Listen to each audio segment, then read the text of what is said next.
So today we're going to be cooking some awesome prime ribeye steaks.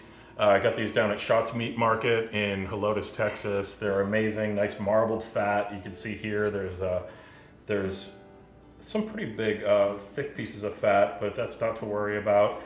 That's going to cook right down. We're going to sear these out on the Kamado style Kong grill, the Grill Grills Kong. First, I'm just going to trim them up a little bit. I'm going to take a little bit of this hard fat off of here. It's not needed. I don't want to take too much off. These are just for eating at home. This isn't like a competition style or anything like that. I'm just taking off some of the edges, nothing too crazy. I'm keeping my cutting hand clean, not touching the meat because I want to put the rub on with that as well. For right now, we're only going to be adding the salt, pepper, and garlic just to bring some of the moisture out of the steaks, and then we'll be adding the seasoning right before we put them on. So right here, taking off that thick fat.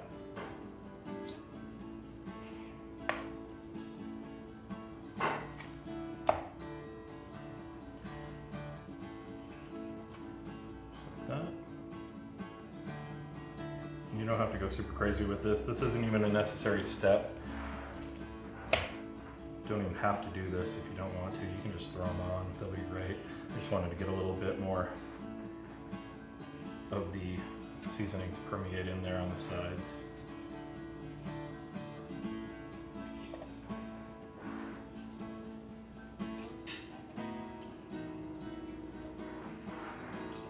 And as you can see, these are great pieces of meat. I'm going to be putting the first seasoning on, which is just salt, garlic, and pepper. It's 1 part salt, kosher salt. It's gonna be 1 part, and very light. I put a little bit too much on that other side. Just a nice little light dusting here. 1 part salt, a 1/2 part garlic pepper, or garlic powder, and 1/4 part pepper. So that's 1 part salt, a 1/2 part garlic powder, and a 1/4 part ground black pepper.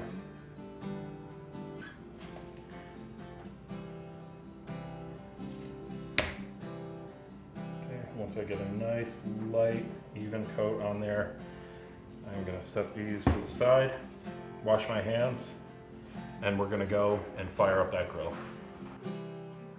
So a perfect side dish for these steaks is going to be some roasted potatoes. We're using red and yellow potatoes here, and we just sliced them in half.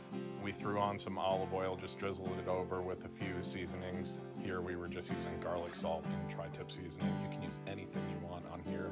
Some fresh thyme and rosemary would be good, or some barbecue seasonings. Just drizzle the olive oil and sprinkle on the seasoning and toss it up, and then you want to put it in the oven at 400 degrees for about 35 to 40 minutes until they're soft. So right now we have the coals nice and red hot. They're going underneath, and as that comes up to temperature, we're going to set up the grill. So I'm going to put the grate on. I'm going to place we're doing a little bit of pecan wood in here today, so I'm going to place that block right here on the corner. They can start to smolder. I've got these cooking grates, grill grates, that we're going to put right in here. I'll do it this way so it's a little easier to get to. You can see that pecan smoke is already starting to come out.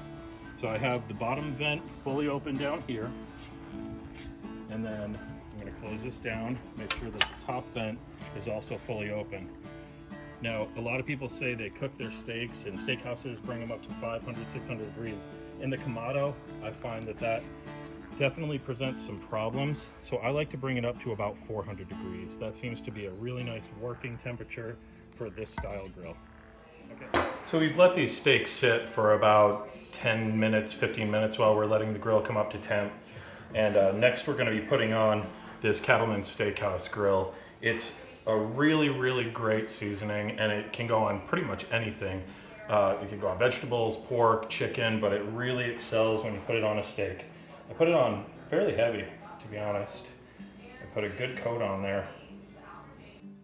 So I'm gonna speed this part up a little bit.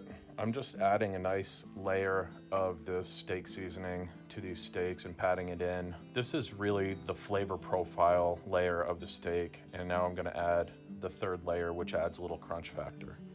That is perfect. Now the last step after the salt, pepper, and garlic, and then the Kettleman's Grill Steakhouse seasoning is going to be this California tri-tip, the Kettleman's Grill California tri-tip. This is a really great crunchy topping that you can put on here. It's got some garlic in there and other seasonings that just adds a little bit of something to the texture on the steaks. This is a really, really great seasoning just to add to finish it off. And I just do this on the top and the bottom, or each of the broad sides.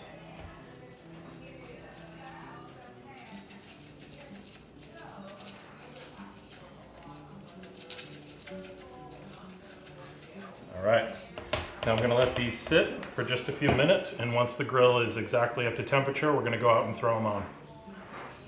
So we're letting the grill come up to temp. We're at about 350 degrees right now, so I wanna start tempering it back just a little bit. I wanna bring this down to about, where it's open about maybe an inch. I'm gonna leave the top open for now. You can bring it down to 2.5, but honestly, I'll keep that open. This thick white smoke is not what you want when you're smoking ribs or a pork butt or a brisket where you're going to be going for a long time. You want to wait until that's down to a thin blue smoke. The thick acrid smoke can actually add a bitter taste. In this case, because we're doing steak, it's going to be a quick cook. It's going to be about 10 minutes on the grill total. So considering that, this smoke is not going to stick as much, and you're still going to get that smoky smokehouse flavor as long as it's burning clean and not grayish or black type of soot smoke. It's going to come out really great.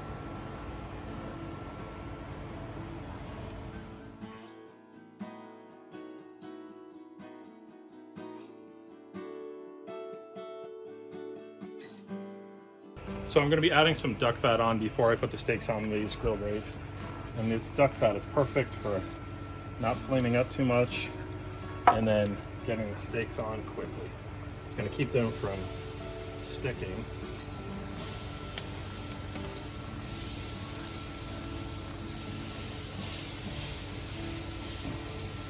And then get it closed down. We'll let that go for 2.5 minutes, 2 minutes, and then we'll rotate it. Okay. Now that they've gotten about 2.5 minutes on there, we want to give them a quarter turn. Push it down. Kind of tough with the lack of real estate here, to just do the best you can. Get them all turned. Yep. There we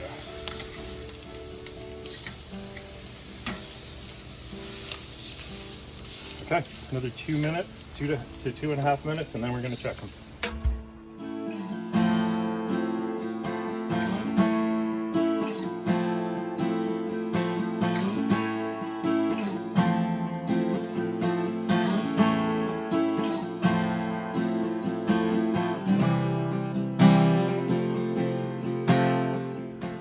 Okay, now we're going to burp the Kamado.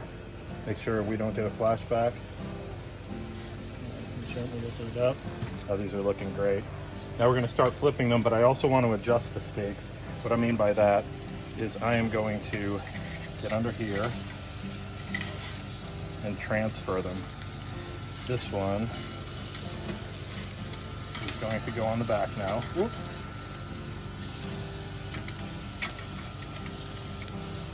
There we go.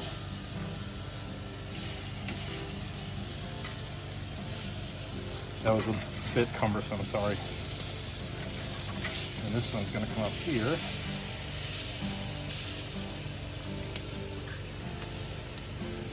Come on. Smoke's making it hard to see. All right, and then get it closed back down. 2 minutes.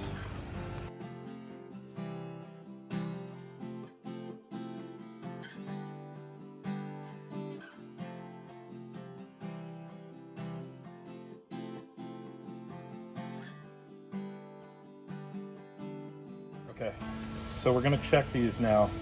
We're gonna rotate and check the temperature. So these are cooking quick. So,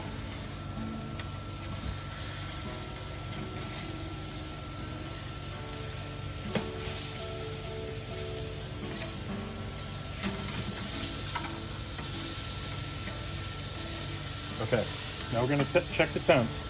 The way that we do that is right through this tenderloin right here. That is done for medium. Done. Done. And I wanted mine medium rare. These are done. Let's take them off.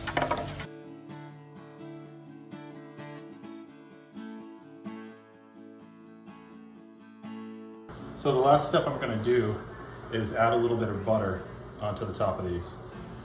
About a pat of butter.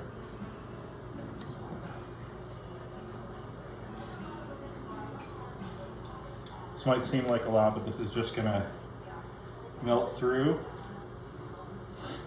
and make it a little bit more delicious. Perfect. Okay, let's let these sit and melt. And they're going to be absolutely delicious. Why am I looking over there? These are going to be delicious.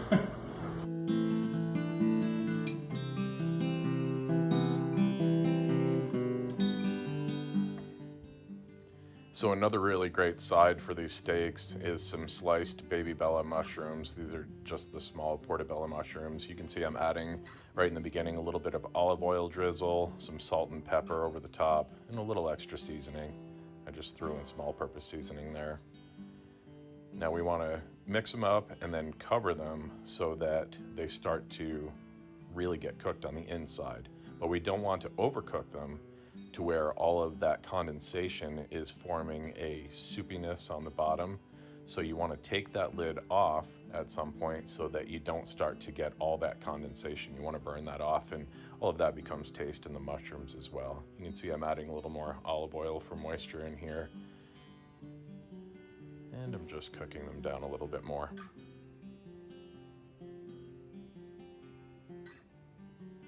This whole process takes maybe five to 7 minutes. So now you can see that moisture really drawing out of the mushrooms. I'm gonna let that burn off a little bit. And keep mixing them around and adding some salt and pepper.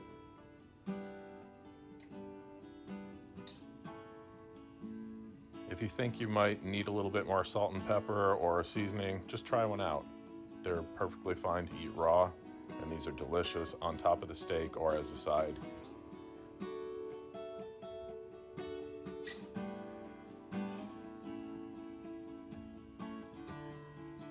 Just giving it a few more tosses, making sure all of the sides are done. There, I'm taking a little taste test. And these are just about ready. One more cover, and that should do it. I just turned off the heat there. Now look at these. Perfect.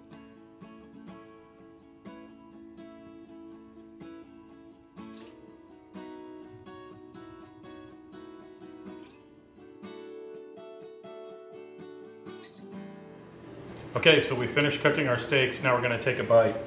Now there's different parts of the steak. You have the tenderloin, and then you have your spinalis, which is that really looser part of the meat. It's the ribeye cap that goes around the loin in there. So I'm going to get a piece of that. That's always my favorite cut. Yeah.